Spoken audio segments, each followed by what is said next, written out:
नमस्कार शेतकरी बांधवांनो, शेतकरी बांधवांच्या खात्यामध्ये पीक विमा जमा लाईव्ह रूप तुम्हाला दाखवणार आहे की कोणत्या जिल्ह्यांमध्ये वाटप सुरू झालेले आहे। यामध्ये रब्बी असेल, खरीप असेल, अग्रिम असेल, पीक विमा तुमच्या खात्यामध्ये जमा होण्यास सुरुवात या जिल्ह्यांमध्ये तुमच्या गावामध्ये आला की नाही हे तुम्हाला लाईव्ह दाखवणार आहे की तुमच्या खात्यामध्ये व तुमच्या जिल्ह्यांमध्ये पीक विमा आला की नाही।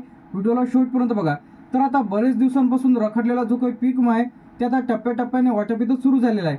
तर आता हा जो पीक विमा आहे ते एकदाच सर्व शेतकरी बांधवांच्या खात्यामध्ये इथं जमा होणार नाही आहे। बरेच शेतकऱ्यांचे कमेंट्स येतात की आमच्या बाजूच्या गावामध्ये आलेला परंतु आम्हाला इथं पीक विमा मिळालेला नाही।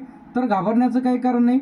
टप्प्याटप्प्यानुसार ज्या जिल्ह्यातील पंचनामे पहिले डाटा अपडेट झालेला आहे तर त्यानुसार हा जो पीक विमा आहे ते टप्प्याटप्प्याने वाटप इथं केला जातो।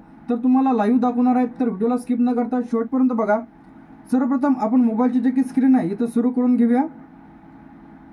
मोबाईलची जे काही स्क्रीन आहे इथं आता सुरू झालेली आहे। तर आपण आपलं क्रोम ब्राउझर इथं ओपन करून घ्यायचं आहे।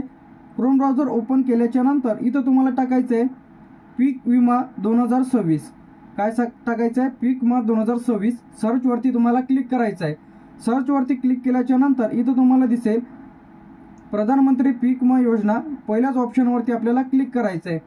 क्लिक केल्याच्या नंतर इथं 3 डॉटवरती आपल्याला क्लिक करायचं आहे। सर्वप्रथम मोबाईलची जे काही स्क्रीन आहे डेस्कटॉप साईड आहे की नाही ते चेक करून घ्या। डेस्कटॉप साईड आहे म्हणजे आपलं ठीक आहे इथं। त्यानंतर इथं आल्याच्या नंतर आपल्याला आता आपण याची जे काही लँग्वेज आहे ते सुद्धा चेंज करू शकतो। तर इथं आपल्याला मराठी पाहिजे असेल तर आपण मराठीवरती इथून जी काही याची लँग्वेज आहे बदललेली आहे। तर आता तुम्हाला जो काही हेल्पलाईन नंबर आहे तर या हेल्पलाईन नंबरला कॉल करून सुद्धा तुम्ही तुमच्या पीक विम्याची चौकशी करू शकता। तुम्हाला का आलेला नाही, कधीपर्यंत येईल, तर तुम्हाला जो काही हा हेल्पलाईन नंबर दिलेला आहे 14447 तर हा हेल्पलाईन नंबर आहे। किंवा तुम्ही इथून देखील तक्रार करू शकता, कंप्लेंट स्टेटस चेक करू शकता। याआधी आपण आपल्या चॅनलवरती व्हिडिओ अपलोड केलेला आहे कशा पद्धतीने तक्रार करायची आहे। तर आता आपल्याला क्लिक करायचं आहे डॅशबोर्डवरती। डॅशबोर्डवरती क्लिक केल्याच्या नंतर कव्हरेज डॅशबोर्ड जे आहे पहिल्या ऑप्शनवरती आपल्याला क्लिक करायचं आहे। क्लिक केल्याच्या नंतर इथं तुम्हाला दिसत असेल स्टेट वाईज रिपोर्ट, या ऑप्शनवरती क्लिक करायचं आहे। तर आता यामध्ये जे की आपल्याला हंगाम आहे तर आता कधीपासूनचा चेक करू शकता। यामध्ये 2018, 19, 20, 21, 22, 23, 24 तर आता 24चा रब्बीचा पीक विमा मिळालेला नाही। बरेच शेतकऱ्यांचे कमेंट्स येतात की आम्हाला रब्बीचा पीक विमा इथं 2024चा मिळालेला नाही। तर इथं खरीप आहे की रब्बी आहे ते आपल्याला सिलेक्ट करायचं आहे। तर मी इथं रब्बी सिलेक्ट करून घेतो।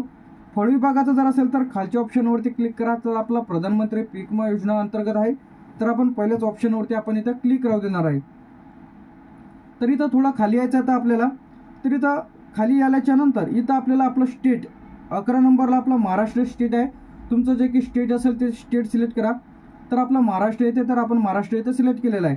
त्यानंतर खालच्या बाजूला या तर इथं तुम्हाला ॲप्लिकेशन दिसेल, एरिया दिसेल, फार्मर प्रीमियम किती शेतकरी बांधवांनी भरलेला आहे, त्यानंतर यामध्ये पुरुष किती आहे, महिला किती आहे, SC कॅटेगरीतले किती आहे, ST किती आहे, OBC किती आहे, जनरल किती आहे, सर्वाधिक क्षेत्र कोणाकडे आहे, कमी शेतकरी, त्यानंतर अदर शेतकरी, हे तुम्हाला सर्व डिटेल्स तुम्हाला इथं बघायला मिळेल।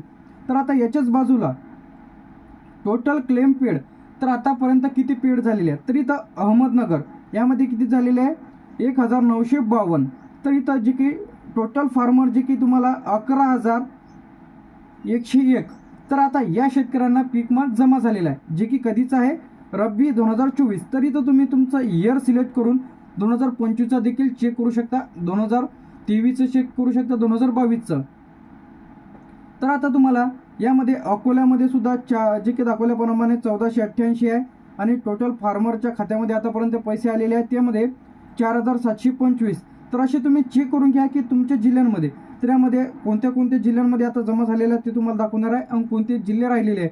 अहमदनगरमध्ये सुरू झालेलं आहे, अकोला, अमरावती, बीड, त्यानंतर भंडारा, बुलढाणा, चंद्रपूर, छत्रपती संभाजीनगर, धाराशिव, धुळे, गडचिरोली, गोंदिया, हिंगोली। तर हे जी की आकडेवारी आहे जी की तुम्हाला दाखवल्याप्रमाणे या जिल्ह्यांमध्ये पैसे खात्यामध्ये येत आहे। हे जी की आराखडा आहे जर आपण 2025 सिलेक्ट केलं, जर ते इथं रब्बी सिलेक्ट केलं तर इथं 00 दाखवेल। तर ते सुद्धा तुम्हाला लाईव्ह दाखवणार आहे मी। त्यानंतर इथं जे की जमा सर्व जिल्ह्यांमध्ये इथं झालेले आहे। यामध्ये हिंगोली, जळगाव, जालना, कोल्हापूर, लातूर, नागपूर, नांदेड, नंदुरबार, नाशिक, पालघर, परभणी, पुणे, त्यानंतर इथे आपलं पुणेपर्यंत झालेलं आहे। त्यानंतर रायगडमध्ये जमा व्हायचं राहिलेलं आहे। काय दाखवलेलं आहे इथं 00 म्हणजे जमा व्हायचं राहिलेलं आहे। रत्नागिरीमध्ये सुद्धा 00 आहे म्हणजे जमा व्हायचं राहिलेलं आहे।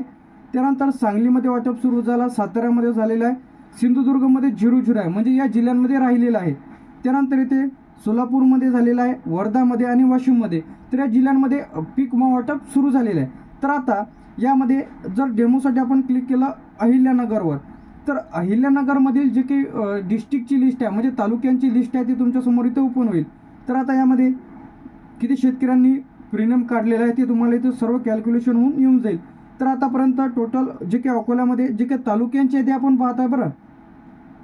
यामध्ये कोणकोणते तालुके आहेत, तालुक्यांमधील जे काही कास्ट वाईज तुम्हाला दिसत असेल. त्यानंतर इकडे बाजूला जे काही पेड झालेली आहे शेतकरी बांधवांच्या खात्यामध्ये पैसे, तर इथं तुम्हाला टोटल क्लेम पेड दिसत असेल. तर एखादं जे काही तालुक्याचं नाव आपण सिलेक्ट करू, तर त्या गावाची यादी तुमच्या समोर ओपन होईल. म्हणजे आपण पहिले काय सिलेक्ट केलं, जिल्हा, पहिले स्टेट सिलेक्ट केलं, त्यानंतर जिल्हा, त्यानंतर तालुका, त्यानंतर व्हिलेज. तर इथं थोडं लोडिंग येईल. त्यानंतर त्या व्हिलेजमधील जे काही तुमच्या एरियामधील असेल, तर ते तुमचं व्हिलेज तुम्ही पहा, तुमच्या गावामध्ये किती शेतकऱ्यांच्या खात्यामध्ये पीक विमा जमा झालेला आहे ते तुम्हाला इथून लाईव्ह बघायला मिळेल. तर इथून तुम्ही डॅशबोर्डवरती जाऊन पुन्हा चेक करू शकता. तर जर तुम्ही इथं 2025 सिलेक्ट केलं आणि इथं रब्बी सिलेक्ट केलं, जे की आपण इथं रब्बीचा पीक विमा भरलेला आहे. तर आपण जर खाली आल्याच्या नंतर इथं आपण स्टेट सिलेक्ट केलं महाराष्ट्र, तर इथं बाजूला चेक करू शकता. तुम्हाला इथं काहीच दिसणार नाही, म्हणजे 0-0. म्हणजे याचा जो काही रब्बीचा पीक विमा आहे ते जमा व्हायचं राहिलेलं आहे. इथं तुम्हाला दिसेल की किती शेतकऱ्यांनी भरलेलं आहे, अजून प्रीमियम कॅल्क्युलेशन व्हायचं राहिलेलं आहे, किती शेतकरी SC ST सर्व दिसेल. परंतु इथं टोटल पेड फार्मरचं काहीच दिसणार नाही. तर अशा पद्धतीने तुम्ही चेक करून घ्या. किंवा तुम्हाला जे काही टोटल फार्मर म्हणजे तुमच्या खात्यामध्ये, आपण याआधी ऑलरेडी आपल्या चॅनलवरती व्हिडिओ अपलोड केलेला आहे की पीक विम्याचे पैसे कशा पद्धतीने खात्यामध्ये आले की नाही चेक करायचं आहे. ते जर व्हिडिओ बघितलेला नसेल तर लगेच तुम्ही बघा की आपण आपल्या चॅनलवरती व्हिडिओ अपलोड केलेला आहे की टोटल क्लेम पेड तुमच्या खात्यामध्ये किती रुपये जमा झालेले आहे. तर टप्प्याटप्प्याने वाटप इथं होणार आहे. येत्या 15 दिवसांमध्ये किंवा 15 ते मिनिमम 30 दिवस इथं पैसे जमा होण्याकरिता लागू शकते. तर घाबरण्याचं काही कारण नाही.